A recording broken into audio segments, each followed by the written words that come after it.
मध्य प्रदेश में किसानों के साथ बड़ा भेदभाव सामने आया है, जहां एक ओर सरकार ने सोयाबीन किसानों को भावांतर भुगतान के साथ ही खराब फसल होने पर मुआवजा दिया, वहीं दूसरी ओर मक्का किसान आज भी घाटे में फसल बेचने को मजबूर है। ऐसे में सवाल ये है कि जब एक ही सरकार, एक ही कृषि विभाग और एक ही मौसम में बोई गई फसलों के बावजूद आखिर मक्का किसानों को राहत क्यों नहीं?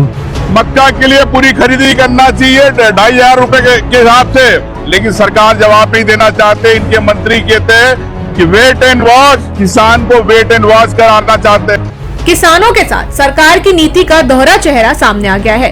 सोयाबीन और धान उत्पादक किसानों पर सरकारी मेहरबानी, जबकि मक्का किसान उपेक्षा और घाटे का शिकार बने हुए हैं। सरकार जहां धान की एमएसपी पर सीधी खरीदी कर रही है और सोयाबीन किसानों को भावांतर योजना और फसल खराब होने पर मुआवजे का लाभ दे रही है, वहीं मक्का किसानों को न तो समर्थन मूल्य पर खरीदी मिल रही है और न ही फसल खराब होने पर किसी तरह की राहत। सरकार ने मक्का का न्यूनतम समर्थन मूल्य 2400 रुपए प्रति क्विंटल घोषित किया है, लेकिन हकीकत ये है कि किसान 800 से 1500 रुपए प्रति क्विंटल में फसल बेचने को मजबूर है। यानी सरकार एमएसपी कागजों में है, खेत और मंडी में नहीं।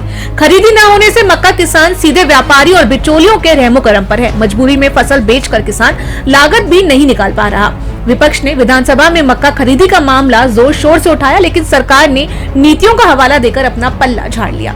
सोयाबीन में आप भावांतर भी दे रहे हैं, एमएसपी पे भी खरीद रहे हैं, धान पर भी चर्चा कर रहे हैं, मक्का से आपकी लड़ाई क्यों भाई? जातियों में भेद है, धर्म में भेद है, अब फसलों में भी भेद है। कम से कम फसलों को तो बख्श दो, किसान को बख्श दो, और जो घोषणाएं की हैं उनको जो है एमएसपी पे खरीदिए। किसान संगठनों का कहना है कि ये सिर्फ प्रशासनिक लापरवाही नहीं बल्कि स्पष्ट नीतिगत भेदभाव है। अगर समय रहते मक्का की एमएसपी पर खरीदी और भावांतर योजना लागू नहीं की गई तो इसका सीधा असर ग्रामीण अर्थव्यवस्था और किसान आत्मनिर्भरता पर पड़ेगा। सरकार अगर खुद को किसान हितैषी बताती है तो सवाल साफ है, सोयाबीन और धान की तरह मक्का किसानों को उनका हक कब मिलेगा? EMS टीवी के लिए राम पवार की रिपोर्ट।